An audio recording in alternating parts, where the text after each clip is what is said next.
I used to believe that words could save people, that a single story could change a life, maybe even fix a broken one. That belief lived inside my little bookstore, the Willow Shelf, tucked between a coffee shop and a tattoo parlor on Maple Avenue. Autumn had just arrived in the college district. The air carried that sweet, smoky scent of fallen leaves and cheap espresso.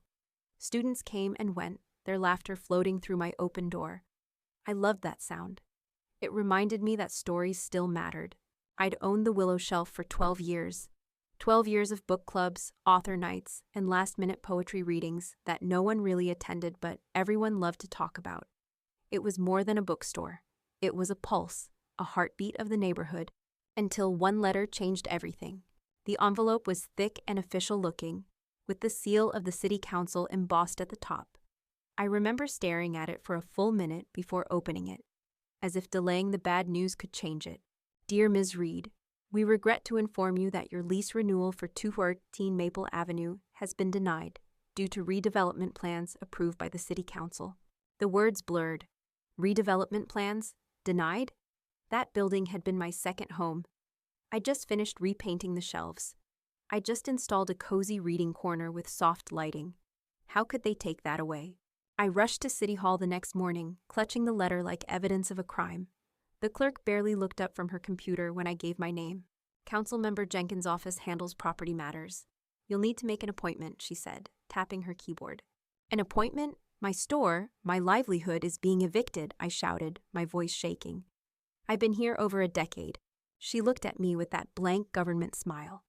I understand, ma'am, but redevelopment has already been approved. Redevelopment. Such a sterile word for what felt like a knife to the heart. That night, I couldn't sleep. I sat on the bookstore floor surrounded by paperbacks, the soft rustle of pages like whispers from ghosts. Every book I'd sold, every person I'd met, it all flashed before me like a movie I didn't want to end. Then I found out who was behind it. A customer, one of my regulars from the university, came in looking uncomfortable. He leaned over the counter and whispered, "Callie." I overheard something at the council meeting. Jenkins made a deal with Page Turner Books. Page Turner, the corporate chain that had been eyeing my location for years. They'd offered to buy me out twice before. I said no both times. And now, apparently, they didn't need my permission. "Are you sure?" I asked. He nodded. "They're moving in next semester." Jenkins fast-tracked the vote. I felt my stomach drop.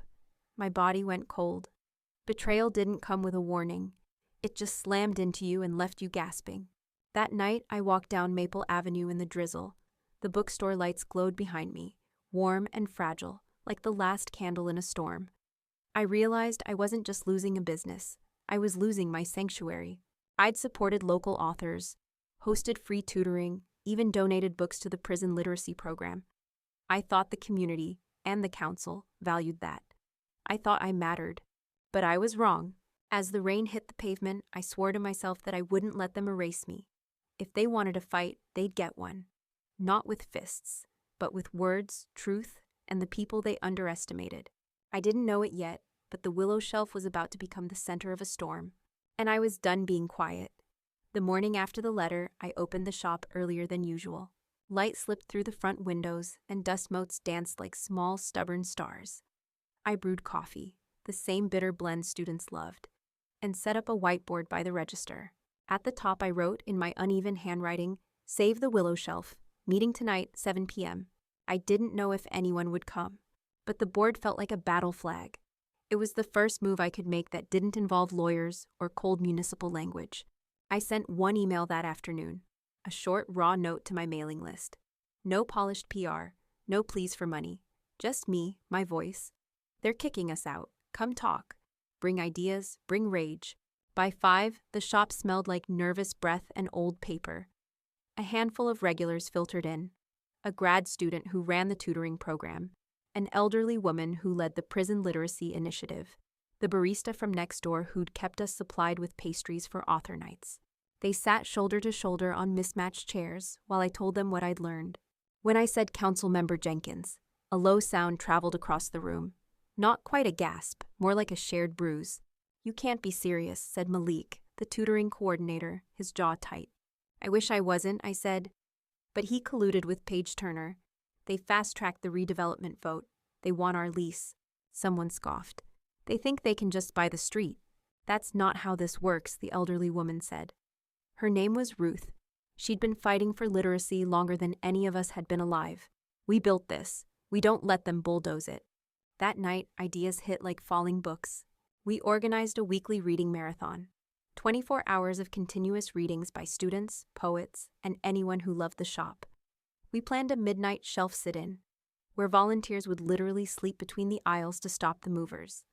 We drafted a petition demanding transparency from the city council and signatures from professors, shopkeepers, and hundreds of students.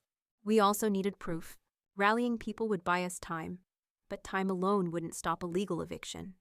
We needed documentation, the kind that showed Jenkins' ties, the kind that tied Page Turner's legal team to his office.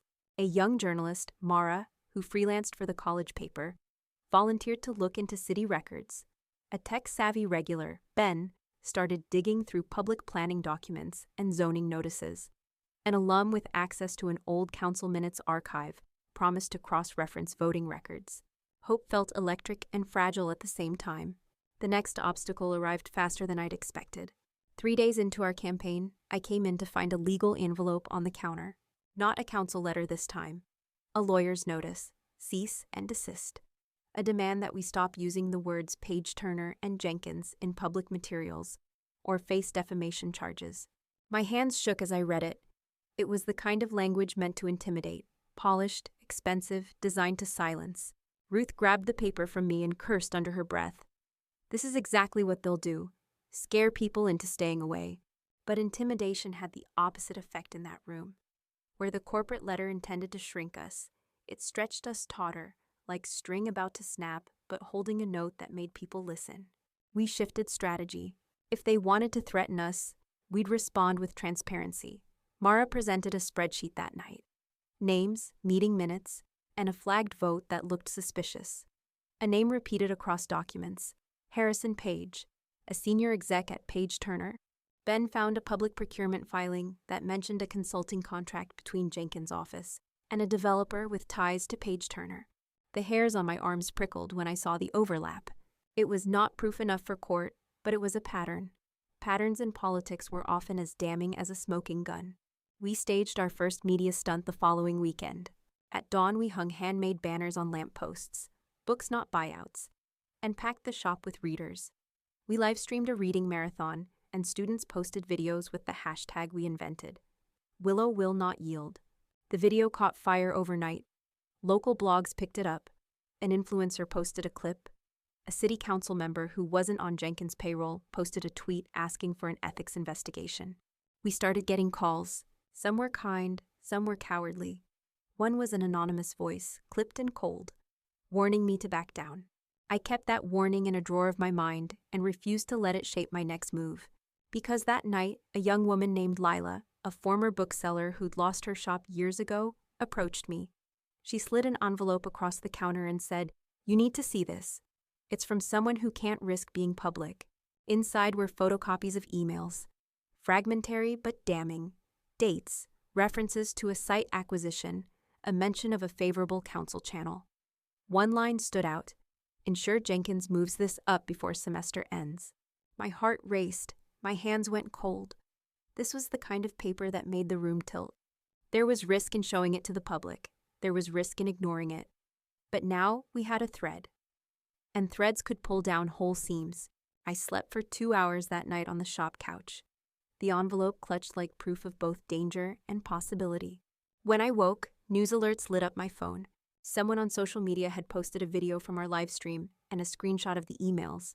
The clip had hundreds of shares. Our little rebellion had become suddenly a story. And from the corner of my sleep-deprived brain, a sharp thought rose. If we could prove Jenkins was fast-tracking this to benefit Page Turner, we could not only save the shop, we could expose a rot in the system. But exposing powerful men is dangerous, and powerful men can strike back. That evening, as I locked the shop, a black SUV idled across the street. A man in a dark coat watched the window for a long, careful minute before driving off.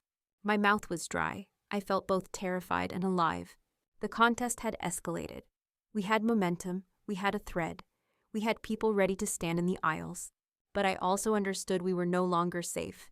And for the first time since I'd opened the Willow Shelf, I saw that this was bigger than a lease. It was about who gets to decide the story of a neighborhood. And I was about to tell it. The next week felt like living in two worlds. The daylight one where I smiled for cameras, and the shadowed one where fear lived behind my ribs. Every morning, I opened the Willow Shelf as if everything was normal. Customers came in, snapped pictures of protest banners, bought books they didn't need just to support the cause. But behind the counter, my phone buzzed nonstop. Emails, threats, anonymous tips, and one from an account named Civic Truth that simply said, "You're getting too close. Be careful who you trust." I wanted to ignore it, but I couldn't. That night, while stacking return novels, I noticed someone had slipped a folded note between the pages of a book on display. It said, "Meet me behind the coffee shop at 9. Come alone." Against every rational instinct, I went. The alley was damp and smelled like coffee grounds and rain. A woman in a hooded jacket stood there, her hands shaking slightly as she lit a cigarette. "You're Callie Reed?" she asked. "Yes," I said, my voice small. She looked around before whispering. "I used to work for Jenkins' office. If you keep digging, you'll find the contract. But it's hidden under the Urban Renewal subfolder in the city archives. They mislabeled it on purpose." "Why are you telling me this?" "Because," she said, exhaling smoke into the cold air, "my conscience can't survive his corruption any longer." Before I could ask her name, she dropped the cigarette, crushed it, and vanished down the alley. That night, I barely slept. By dawn, I'd texted Mara and Ben. "We have a lead." We met in the back of the bookstore that afternoon. Lights dimmed, blinds closed. The place smelled of ink, candle wax, and adrenaline. Ben cracked his laptop. Mara unfolded legal pads full of scribbles. It took us 3 hours to access the archives, buried behind layers of bureaucracy. But when we found it, my breath caught. There it was, a contract labeled Urban Renewal Grant, Jacques 4017. Hidden in the fine print, beneficiary entity, Page Turner Development, LLC. The signature at the bottom, Council Member D. Jenkins. It was all there, the smoking gun. For a long moment, none of us spoke. The only sound was the faint hum of the old fridge in the break room. Then Mara whispered, "This could end his career." "No," I said slowly. "It could expose the entire redevelopment scam." We decided to wait before going public. If we released it too soon, they could claim forgery or taken out of context. We needed validation, another piece to lock the puzzle. So we called Ruth. She knew a retired city clerk who might confirm the document's authenticity. He owed her a favor. When he saw the file, his face turned pale. "I shouldn't have seen this," he murmured. "But yes, it's real." Jenkins signed it personally. Mara filmed his statement, voice disguised, identity hidden. For the first time since the betrayal began, victory felt within reach. But power never goes down quietly. The following night, the front windows of the Willow Shelf were smashed. Books scattered like feathers, rain soaking through their pages. A note taped to the door read, "Stop before you lose more than paper." The police took a report and shrugged. "Could be random vandalism," one said. I stared at him. "Sure, randomly targeting the only bookstore in town with an active protest movement." He didn't answer. We spent the next day cleaning glass and drying books with hairdryers. Volunteers showed up unasked. Students, poets, strangers from social media who'd seen our live stream. Someone brought pizza. Someone else played an old guitar. Amid the chaos, there was laughter, fragile, defiant. In that moment, I realized something. Jenkins might control property, but I controlled people's hearts. That night, under the flickering open sign, I looked at the crowd gathered inside and said, "They think this place is just wood and paper, but they don't get it. It's alive. It's a living story, and every one of you is a chapter." The room erupted in applause, and I felt tears sting my eyes. But deep down, I knew something darker was coming. A week later, Mara texted me, "You need to see this. Don't open anything online. Meet me in person." We met at a diner 2 blocks away. Her hands trembled as she passed me her phone. On it was a screenshot from an internal city email chain. Someone had leaked our names. My name, her name, Ben's, Ruth's. And below that, a chilling line. "Proceed with legal containment. Discredit publicly if necessary." My blood went cold. They were planning to smear us, to destroy our credibility before we could expose them. For the first time, I felt something close to fear grip me fully. Not fear of losing the bookstore, fear of being erased as a liar. Mara looked at me, her eyes wet. What do we do? I inhaled deeply. My pulse steadied. We don't hide. We go louder. We go public, but smart. Ben was already setting up a live stream rig in the shop that night. We called it the reading of truth. The plan: reveal the documents, share the timeline, and let the public judge. As I stood before the camera, surrounded by shelves and friends, my voice shook. But I spoke anyway. This isn't about one bookstore, I said. It's about every small voice being silenced by greed. If they can take our place today, they can take yours tomorrow. When the stream ended, views shot up within minutes. But before midnight, my phone buzzed again. A message, no name attached. You've made a mistake, Kali. You don't know who else is involved. And this time, I believed it. Because through the rain-streaked window, the same black SUV had returned. Engine idling, headlights on. By the next morning, our live stream had become a wildfire. Hashtags exploded across social media. Willow will not yield, books before bribes, stand with Kali. The story spread beyond our college district. Local news picked it up, then a national blog, then a TV anchor who loved underdog stories. For 48 hours, the Willow Shelf became a symbol, a quiet rebellion against corporate greed. But symbols are easy to love and easier to attack. By day 3, counter articles appeared. Anonymous posts accused me of fabricating documents. A fake Twitter account using my photo claimed I'd taken donations for personal gain. Someone leaked an old eviction notice from my 20s and called me habitually irresponsible. It was coordinated, calculated. I stared at the screen as comments turned vicious. Liar, attention seeker. Just another failed business owner blaming the system. For the first time in weeks, I turned off my phone. Silence filled the bookstore like smoke after a fire. Ruth sat beside me on the floor, folding damp flyers. They always do this, she said softly. They can't destroy your proof, so they destroy your image. I swallowed hard. And people will believe them. She nodded. Some will, but the ones who know you, they won't. Her hand covered mine. Her skin was paper thin but strong. You fight with truth, not fury. That's what scares them. That night, I walked home through the drizzle. The streets were glossy with reflections. Neon lights bleeding like bruises. I passed the coffee shop, the tattoo parlor, the bookstore. All of it suddenly looked fragile, as if the whole block was holding its breath. Then I noticed the SUV again, parked at the corner, headlights off. My pulse quickened. I kept walking, pretending not to see. When I turned onto my street, it pulled out behind me, slow, silent. I fumbled for my keys with shaking hands and darted inside my apartment. The SUV idled for another minute, then drove away. That was the first night I locked every window. The first night I realized this fight might cost more than a lease. The next morning, Mara burst into the store, pale and frantic. They hacked my email, she said. They took the files. My heart sank. The documents. She nodded. The originals. They're gone. And someone sent me a message. Hope you kept backups. Ben cursed under his breath. They're tightening the net. But he was already typing. I still have our copies on an encrypted drive. They can't erase everything. Mara rubbed her temples.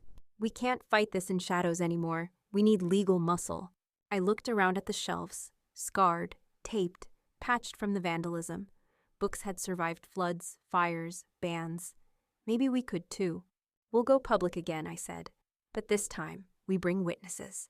We called everyone, the retired clerk, local professors, even that anonymous woman from the alley.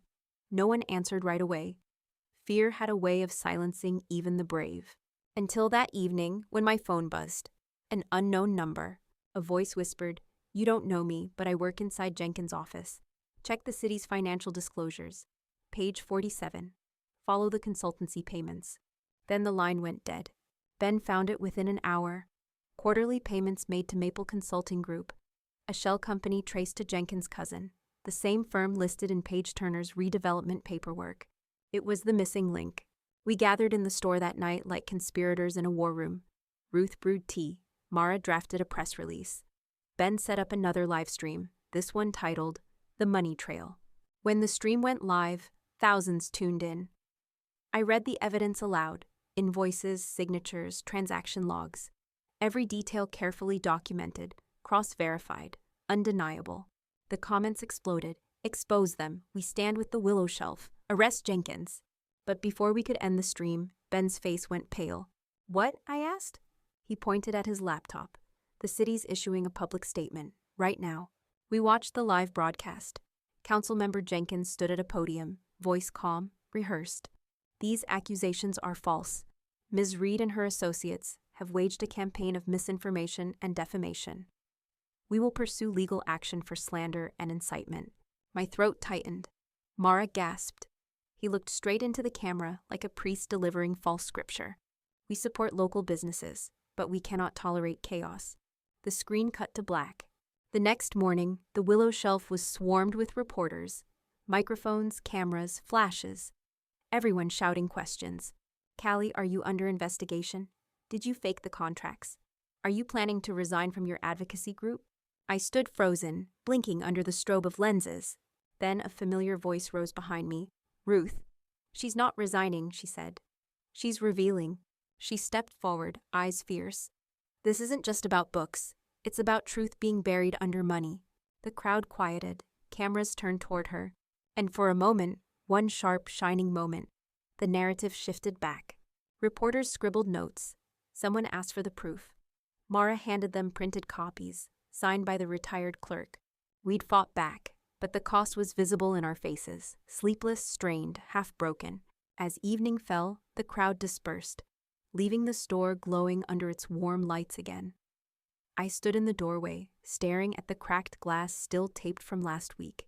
The reflection looked like veins, fragile lines holding everything together. I whispered to myself, "They want to break me, but they forget. I've lived in paper all my life. I know how to mend what's torn." But even as I said it, my phone buzzed again. A single text. "If you want the final proof, come alone. 10 p.m. City Archives." My heart stuttered. The sender's number was unfamiliar, but something in me knew this was the turning point, and maybe the trap. The City Archives sat 3 blocks from City Hall, a gray monolith with flickering fluorescent lights, and a sign that still read Records Department from the 1980s. At 9:57 p.m., I stood across the street, heart pounding so hard I could feel it in my palms. The air was cold and damp, the kind that carried secrets. I told no one where I was going, not Mara, not Ben, not Ruth. If this was a trap, I wasn't going to drag them into it. Still, as I crossed the street and pushed the glass door open, I whispered under my breath, "Please, let this be worth it." The lobby was empty, just the low hum of an old air conditioner and the faint buzz of a vending machine light. I checked the note again. City Archives, 10 p.m., come alone. Every step echoed too loud. The security guard's desk was empty. A mug of coffee sat half-finished, still steaming. A chill crawled up my neck. Then a sound, footsteps, light but deliberate. "Hello?" I called out. No answer. I followed the sound down a narrow hallway, lined with filing cabinets and flickering lights. At the far end, a figure in a dark coat waited beside a storage door, face half hidden by the shadow. "You came," the voice said. It was male, older, tired. "Who are you?" I asked. "Someone who's seen too much," he said. "I worked under Jenkins. I know what he buried here." He handed me a worn brown folder, the kind that smelled of dust and bureaucracy.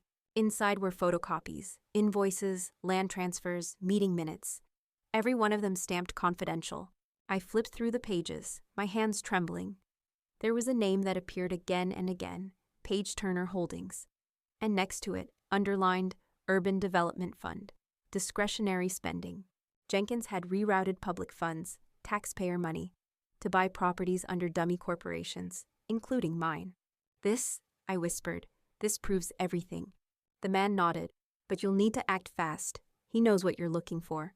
Before I could respond, a metallic clang echoed through the corridor. We both turned. The lights flickered, then went out. "Run," the man hissed. We bolted down the hall, our footsteps thunderous in the dark. I stumbled, catching myself on a cabinet. The folder flew from my hands, pages scattering like frightened birds. Flashlights cut through the black. 2, maybe 3. Voices shouted. "Find her!" The man pushed me toward a side exit. "Go, I'll distract them." "Wait!" But he was already gone. I scooped up as many pages as I could and burst out into the alley behind the building. The night air hit me like ice. A car engine roared nearby. Headlights swept across the wall. I ducked behind a dumpster, clutching the papers to my chest. Shadows moved, A door slammed, tires screeched. Then, silence. Only my breathing remained, ragged, terrified. I didn't move for 5 full minutes. When I finally stood, I realized I'd cut my hand. A thin line of red across my palm, staining the top page. Blood on the truth. I ran all the way back to the bookstore. Inside, the lights glowed soft and golden, almost unreal after the dark outside. Ben and Mara were there, wide-eyed. "Where have you been?" Ben demanded. I dropped the crumpled papers onto the counter. "The archives. I have it. Proof. Jenkins used city money to fund Page Turner's expansion." Mara scanned the pages, disbelief spreading across her face. "Callie, this is enough to bury him." Ruth appeared from the back, wearing her old cardigan like armor. "Then we strike while they're scrambling," she said. I nodded. "We go live at sunrise." Ben frowned. "Are you sure? They'll come for you first." I smiled faintly. "They already have." At dawn, I sat by the bookstore window, watching the light crawl across the floor. It felt almost holy, the calm before a reckoning. Outside, Maple Avenue was quiet, the air sharp with cold. Students hurried by, unaware that their neighborhood was standing on a secret ready to explode. I thought about everything we'd risked, every late night, every fear, and about the man who'd helped me in the archives, whose name I might never know. He'd vanished when the lights went out. I could only hope he'd made it out too. At 6 a.m., Mara set up the live stream. The banner read, "Public funds for private profit, the Jenkins scandal." I took a deep breath, looking into the camera. "This is what they didn't want you to see," I said. Then I held up the bloodstained page. The live stream went live at exactly 6 a.m. The golden light of dawn spilled through the bookstore windows, washing over the shelves like forgiveness. I sat at the counter, the bloodstained documents spread before me. Mara checked the camera angle. Ben tested the mic. Ruth stood beside the door, arms crossed like a guardian. When the live icon blinked red, I began. "Good morning, my name is Calliope Reed, and this is the truth your city didn't want you to see." My voice was steady, almost calm, but inside, every heartbeat was a drum of fire. I laid out the story piece by piece, the forged redevelopment contracts, the shell company payments, the stolen public funds. Then I held up the document from the archives, still streaked with my blood. "This isn't just about one bookstore," I said. "It's about how power hides in plain sight, until someone refuses to look away." Thousands watched, tens of thousands shared. The chat exploded with hearts, fists, and words like justice and truth wins. At 7:20 a.m., something unexpected happened. The live stream feed glitched. Static, a sudden blackout. Ben's fingers flew over the keyboard. "They're trying to block the stream." Then, almost poetically, dozens of mirrors popped up. Students, creators, and activists began restreaming our feed on their own channels. The truth had multiplied. They couldn't silence everyone. Mara laughed through tears. "They can't stop it now." An hour later, local news vans crowded Maple Avenue. Reporters shouted questions through the window. By noon, the mayor's office issued a statement. Effective immediately, Council member David Jenkins is suspended pending a federal investigation. Cheers erupted inside the Willow Shelf. Ruth cried openly. Ben hugged me so hard my ribs hurt. But I didn't celebrate, not yet. Because just as I thought it was over, my phone rang, an unknown number again. "Ms. Reed?" The voice was calm, clipped. "This is Agent Morales with the Federal Bureau of Investigation. We've seen your broadcast. We'd like to speak with you and collect the original documents for evidence." For the first time in months, the fear that tightened my chest wasn't dread. It was release. "Yes," I said quietly.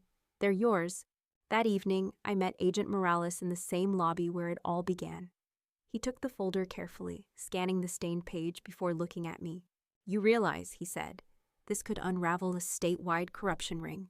"I just wanted to save my bookstore," I whispered. He smiled faintly. "Sometimes revolutions start small." Weeks passed. Investigations spread. Jenkins resigned before charges were filed. Page Turner's expansion halted. The Willow Shelf stayed open, not because of a contract, but because thousands of people refused to let it die. The walls still bore faint cracks from the broken glass, but we left them there. Reminders of the cost of truth. Every week, new visitors came, students, writers, strangers who said, "You made me believe small voices matter." I'd smile and hand them a book. They always did. One evening, as autumn returned, I sat in the reading corner under the soft lamplight. Outside, the leaves fell golden against the window pane, like confetti for a quiet victory. Ruth was shelving returns. Mara was writing an article about the aftermath. Ben was fixing the live stream setup for an anniversary event. And for the first time in a long while, peace didn't feel like surrender. It felt like survival. I looked around the store, whispered to the air. This story started with betrayal, but it ends with something stronger, community. I smiled. And maybe that's the truest revenge. It's been 1 year since the morning we went live. 1 year since my name stopped being a whisper and became a headline. Since the city learned that truth could bleed and still survive. The Willow Shelf still stands, a little battered, a little smaller, but alive. We rebuilt the windows, but kept one crack in the corner pane. Ruth says it's our lucky scar. I call it a reminder. Even glass remembers the impact. People still come in asking where it all happened. They touch the counter like it's sacred, whispering, "So this is where you exposed him?" I smile, not because of pride, but because they ask as if it were magic, not madness. Most of them don't know what came after. The hearings, the subpoenas, the endless interviews where I had to repeat the same story until it didn't feel like mine anymore. Justice isn't a straight line. It's a maze made of paper, ink, and exhaustion. But somehow, we made it through. Jenkins was convicted of fraud and misuse of public funds. The mayor's office created a new community oversight committee. Paige Turner withdrew from all city contracts. And in the center of it all, our small, stubborn bookstore, still open, still telling stories. Mara became a full-time investigative journalist. Her articles helped uncover 2 more corruption rings in nearby towns. Ben now teaches digital security workshops for activists and journalists. Ruth finally retired. Though retired for her just means she teaches reading to kids every Saturday in our back room. As for me, I still unlock the door every morning, hear the chime, smell the coffee from next door, and breathe in the scent of old paper. It smells like home. It smells like resilience. Sometimes students come in just to talk. They ask how I stayed calm when everything fell apart. I tell them the truth. I didn't. There were nights I cried on the floor, surrounded by books that couldn't comfort me. Days I wanted to disappear. But every time I almost gave up, someone would walk in and buy a book. Not because they needed it, but because they believed I should stay. And that, I think, is what saved me. Not the fight, not the fame, but the people who kept showing up. The city feels different now. A little more awake, a little more suspicious of easy smiles and polished speeches. Students use the phrase the Cali effect whenever someone refuses to back down. It makes me laugh and a little sad because I never wanted to be a symbol. I just wanted to be heard. Every October, on the anniversary of the broadcast, we hold the reading of truth again. But now it's not just me reading. It's everyone, students, teachers, poets, even council members brave enough to stand among us. We fill the store with candles, let the light dance across the cracked glass, and read aloud from banned books, protest essays, and poems about freedom. Some nights, when the last candle burns low, I swear I can still smell rain. The same scent from that night outside the archives. I think of the man who helped me. I never saw him again. No one ever identified him, but sometimes, when a stranger walks in with kind eyes, I wonder if it's him, checking to see if the story stayed alive. And it did, because stories like this don't end. They echo. They teach. They remind us that justice begins the moment someone refuses to stay silent. So now, when people ask me what revenge really means, I tell them this. Revenge isn't about destroying the person who hurt you. It's about proving they never had the power to define you. Then I smile, tuck a new book into their hands, and say, go write your own chapter. Autumn again. Maple leaves scatter across the street like torn pages from a story the wind refuses to finish. The morning light slants through the front windows of the Willow Shelf, gilding the dust in midair. I'm restocking the shelves when a young woman enters, nervous, clutching a notebook to her chest. She looks around the shop like it's holy ground. Are you Callie Reed? She asks. Her voice trembles the way mine used to.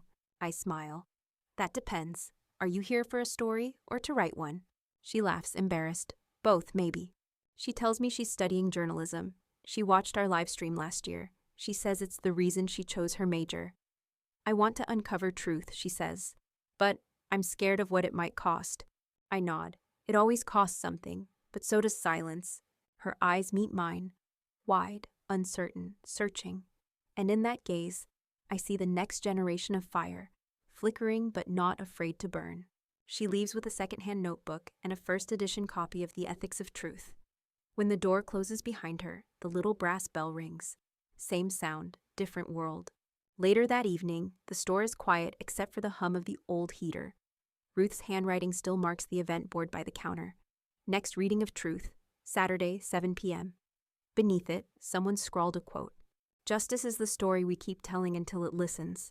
I trace the words with my fingertip. Outside, the city glows with the steady pulse of life. Coffee shops open late, students arguing over literature, neon signs blinking like tired eyes. The world moves on, but the echoes remain. Sometimes I still wake in the night, heart pounding, convinced I hear that SUV engine outside. Old fear leaves long shadows. But now, when I look out the window, it's only headlights from passing cars, reflections of people just trying to get somewhere. I learned that healing isn't a clean process. It's messy, unpredictable, sometimes painfully slow. But like books, people can be mended if handled with care. On the anniversary of Jenkins's conviction, the city holds a small gathering. Not official, not televised. Just people, students, vendors, librarians, and shop owners standing in front of the Willow Shelf, candles in hand. No speeches, no chants, only silence. The kind that feels full, not empty. Mara films quietly. Ben streams it online. Ruth lights the first candle. And I read aloud one line from the same book that started everything for me. There is power in the smallest voice if it speaks the truth. The crowd repeats it softly, like a prayer carried by wind. Candles flicker, shadows dance on the cracked window. Later that night, I lock the door and stand alone among the shelves. The air smells of wax and ink and rain. For the first time, I don't feel the weight of the past pressing on me. Only its rhythm, steady, like a heartbeat reminding me I'm still here. I close my eyes and whisper, for every story they tried to bury, may another one rise. And maybe that's the real ending. Not revenge, not victory, but renewal. The proof that even in a world of noise, truth still finds a way to be heard. The wind shifts outside, carrying the faint sound of laughter from down the street. I turn off the lights, and the bookstore falls into a soft, peaceful dark. A kind of darkness that no longer feels like fear, but rest. It began again with the morning light. Soft, gentle, almost shy. The kind of light that doesn't announce itself, only settles quietly, as if to say, you made it through the dark. The city had changed in ways too subtle for the news to notice. The posters of Buy Local weren't just slogans now, they were promises. The bookstore was no longer just a shop. It had become a symbol stitched into the heartbeat of Maple Avenue. But what I didn't expect was how the story would keep echoing long after the cameras stopped rolling. One afternoon, a letter arrived. No return address, no name, just a single sentence typed on paper yellowed at the edges. Some debts are paid not in money, but in courage. Inside was a photograph, grainy, black and white, of the man who'd helped me in the archives. He was standing on the courthouse steps, smiling faintly beside a stack of legal boxes. On the back, a single initial, M. I pressed the photo to my chest. For the first time, I realized that even the nameless can leave legacies. Some people don't fight for recognition. They fight because it's the only way to stay human. Months passed. Mara's articles went national. Ben's workshops filled faster than he could schedule. Ruth's Saturday classes grew so popular that the back room was now a tiny library for kids. As for me, I started writing again. Not journalism, not exposés, just stories. Simple, small stories about people who choose truth when it's hard. I titled the first one The Willow Stands. It was fiction, technically, but every word was born from what we lived. I didn't expect anyone to read it. Then one day, I came in to find stacks of letters piled at the door. Dozens, hundreds, from readers across the country.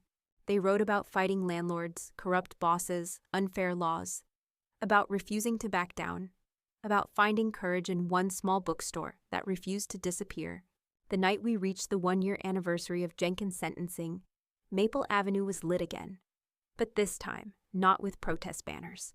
Fairy lights strung across the street, soft music playing. People came not to fight, but to celebrate. They called it the Festival of Light and Paper. It was Ruth's idea. Because, she said, paper burns fast, but the stories written on it last longer than fire. We filled the street with open books. Pages fluttered in the wind like wings. Children drew their favorite quotes on the pavement with chalk. Words like truth, hope, and never silent. At sunset, I took the small stage in front of the Willow Shelf. The crowd hushed. The air smelled of ink, sugar, and autumn. I spoke without notes, without fear. A year ago, I thought revenge meant making them pay. But now I know, it meant making sure they couldn't erase us. The crowd cheered, but behind their applause, I felt something deeper, peace. Later that night, when the crowd dispersed and Maple Avenue returned to quiet, I sat alone on the bookstore steps. A soft breeze moved through the trees. The crack in the window caught the light from a distant street lamp, glowing like a scar that had learned how to shine. I thought about everything. The lies, the fear, the chase, the blood on the papers. And I realized that revenge was never really the ending. It was only the fire that cleared space for new growth. Because once the flames die, what's left is light. I leaned back, looking up at the stars hidden behind the city's glow. And in that soft quiet, I whispered, "May every voice find its page. May every truth find its light." The wind carried it away, not as a goodbye, but as a continuation. It's strange how silence sounds after the storm. Not empty, not dull, but earned. The kind of silence that holds the echo of everything that came before. A year and a half has passed since the scandal ended. Life didn't return to normal. It became something else, slower, truer. The kind of peace you don't find in perfection, but in survival. The Willow Shelf opens at 9 every morning. Some days it's quiet. Just the hum of the heater and the turning of pages. Other days it's alive. Laughter, debates, readings. Children chasing each other between the aisles. The crack in the window is still there. We never fixed it. It catches the sunlight just right at noon. A flaw that makes the light dance. A local filmmaker once asked to make a documentary about the bookstore that fought City Hall. I told him the truth. The story isn't about the bookstore. It's about what happens when ordinary people refuse to look away. He nodded, and the next week he came back, not with a camera, but with a book. He placed it on the counter and said, "Maybe stories should stay where they were born. I've learned that revenge isn't the end of pain. It's the moment you decide what kind of person you'll be after it." And I chose to build, not burn. To write, not rage. To live, not just survive. Sometimes I still think about Jenkins. Not with hate anymore, but with a distant kind of pity. He thought power could outlast truth. But power fades. Truth doesn't. Every October, I close the store early. I walk down Maple Avenue, the trees heavy with gold, the air tasting like endings. I pass the coffee shop, the tattoo parlor, and the old City Hall steps.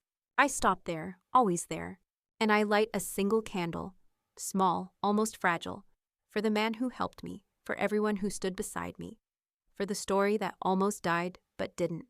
The flame flickers, fighting the wind. I cup my hands around it and whisper, "You lived! We lived!" Back at the bookstore, the shelves glow in the warm light.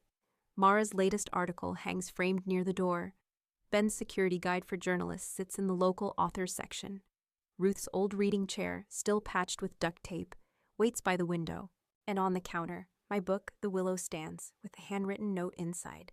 For anyone who ever thought their voice was too small to matter, read this and know it never was. As I close the shop for the night, I take one last look around. The air smells of paper and time. Outside, the streetlights hum, steady and soft. I whisper the same words I wrote on the very first protest board 2 years ago. Stories save people. And maybe that's the only truth I'll ever need.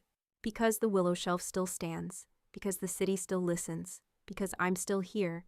And because somewhere, someone new is opening their own small door, ready to tell their story. Winter arrived quietly that year. Not with storms or frost, but with gentleness, as if the world itself was tired of fighting. The first snow fell on a Sunday morning, blanketing Maple Avenue in white. It muffled every sound, turning the city into a soft, breathing silence. From inside the Willow Shelf, the world looked like a dream. The cracked window wore a halo of frost. The book smelled faintly of wood and warmth. For a moment, it felt as though time had stopped.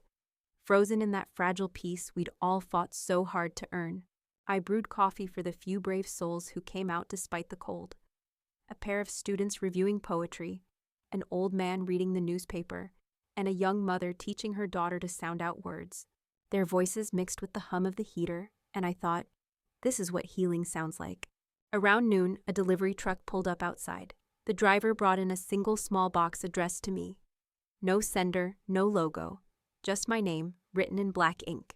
Inside was a first edition copy of Leaves of Grass and a folded note. Stories survive because people like you do. Thank you for reminding us what it means to fight without hate. Iwarta M. I sat there for a long time, the book open on my lap, the note trembling in my hands. I could almost hear his voice again. Steady, quiet, full of truth.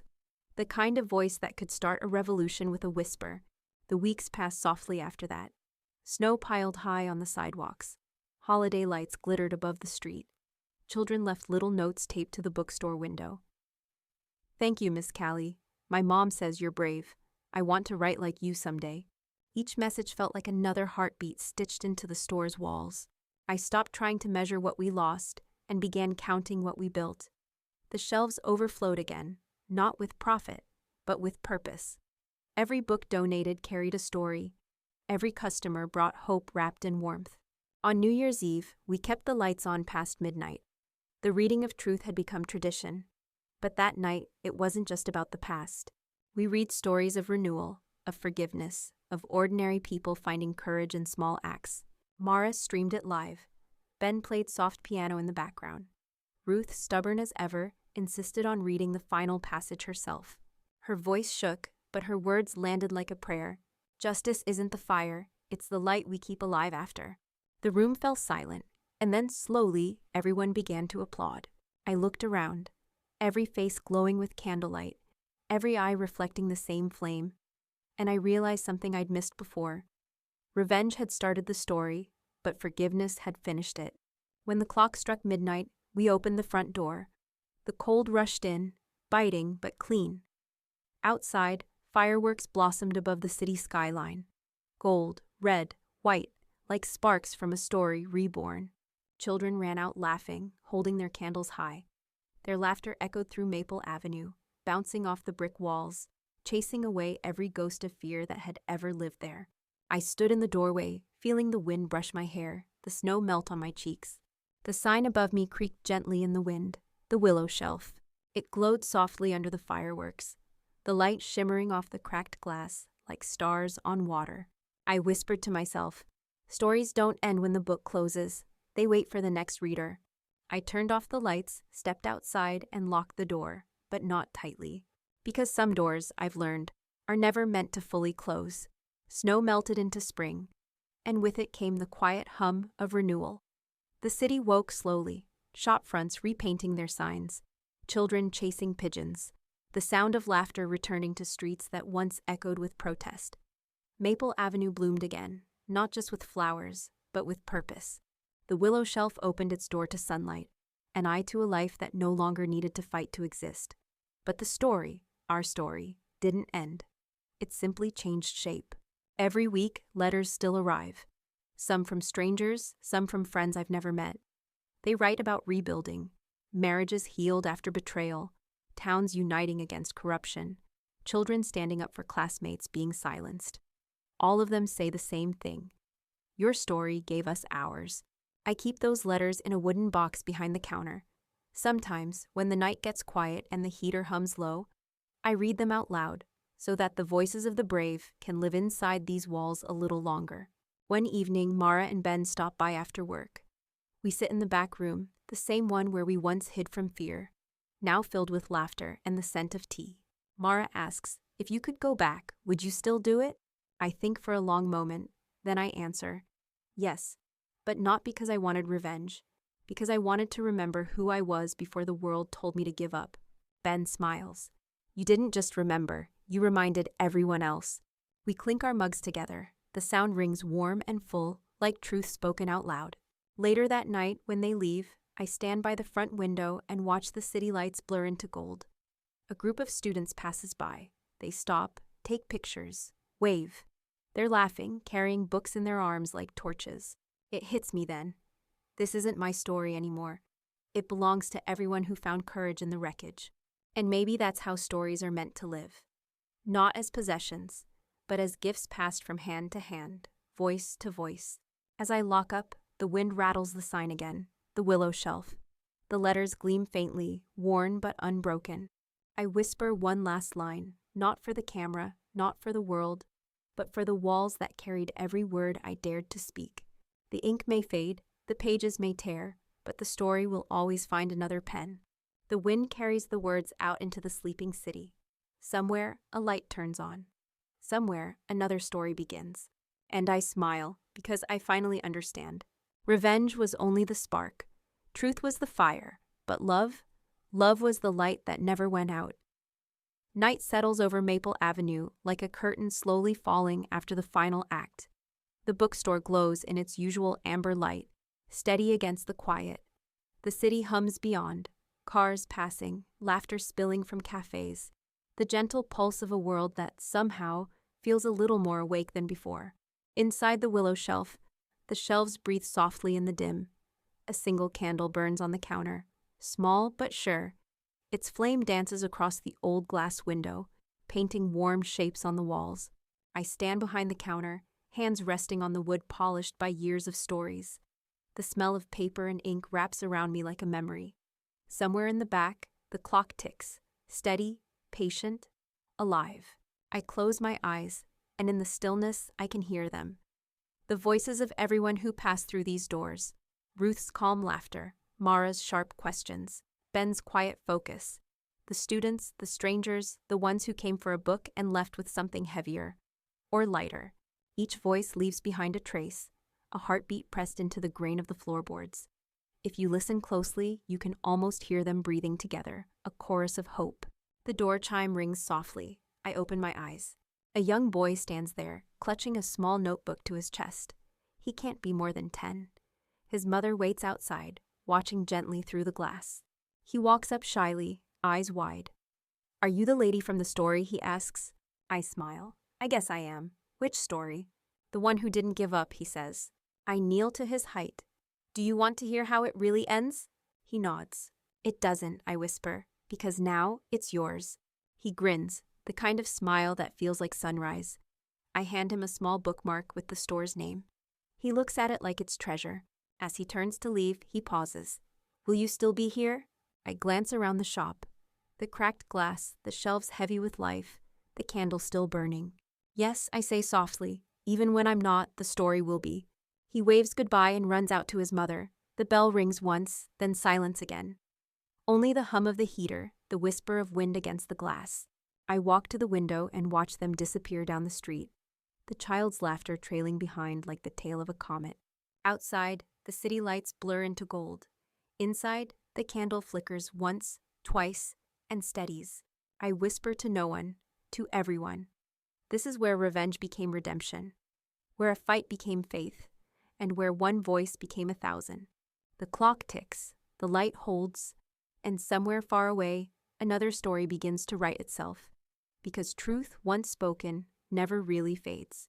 The flame trembles, then stills, a single heartbeat of light in the quiet. Fade to black. Spring turned into summer, and the bookstore's door never stayed shut for long. People came from other towns now, some carrying cameras, others carrying flowers, many carrying silence.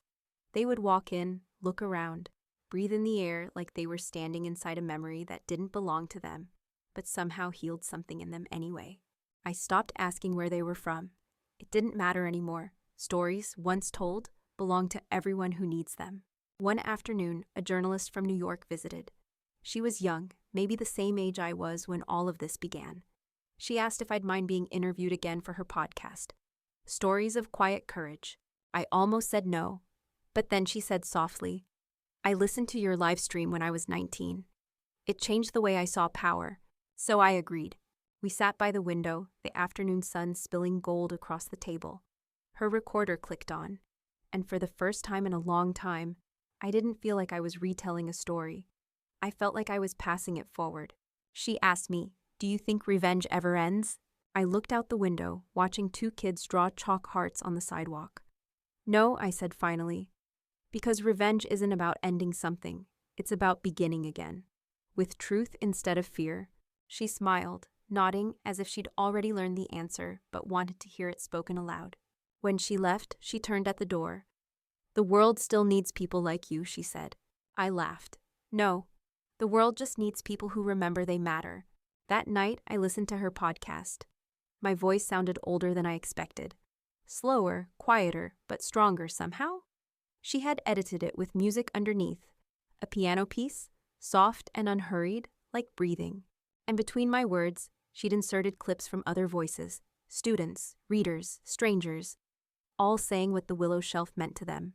I sat in the dark, listening to them speak about courage, about finding their own stories. And as the music swelled, I realized the story had left home. It was out there now, walking through other mouths, touching other hearts. The final line of the podcast played. Truth doesn't end where silence begins. It travels, carried by those brave enough to keep telling it. I closed my eyes. For once I didn't cry. The next morning, the mail came early. Among the usual letters was a small envelope from Boston. Inside, a Polaroid photo of a tiny bookstore. The caption read, "Inspired by the Willow Shelf." CR. I smiled, my initials staring back at me from another window halfway across the country. Maybe that was how stories reincarnated. Not as ghosts, but as echoes that learned to build their own walls, open their own doors, light their own candles.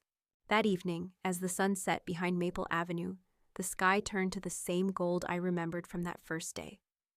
The day everything began and everything broke. But this time, it didn't feel like an ending. It felt like breath, continuing, expanding, infinite. I turned the sign on the door from closed to open and whispered to the empty street, "If someone out there needs this story tonight, let the light find them." And somewhere, beyond my knowing, I think it does. Night again, soft and forgiving. The air outside is thick with summer rain, the kind that smells like new beginnings. Drops slide down the glass, tracing the same lines they have for years. The Willow Shelf breathes with the rhythm of the storm, its light flickering like a steady heart. I sit behind the counter, pen in hand, notebook open. The same notebook I once used to plan, to fight, to hope. Only this time, I'm not writing about loss or betrayal or war. I'm writing about continuity, the quiet miracle of things that last. Every story I've ever told began with a wound, but every wound, given enough time, begins to tell a story of its own. A soft sound, the bell on the door. I look up. It's no one, just the wind. But for a second, I swear I see them all again. Ruth stacking books, Mara typing furiously, Ben rolling cables for another live stream. Ghosts of memory, not haunting, just visiting. They fade with the next gust of wind. The candle on the counter flickers once, as if saying goodbye. I smile. Outside, Maple Avenue glows under the streetlights. The rain makes mirrors of the pavement. In the reflection, the sign above my door shines twice. The Willow Shelf, doubled in light like it refuses to be forgotten. Somewhere far away, another small store is opening. Another voice is finding its strength. Another story is beginning, perhaps with pain. But it will end, like all stories should, with light. Because truth doesn't die when it's told. It multiplies. I close my notebook and whisper the final line aloud, just for me. As long as someone is still listening, the story is still alive.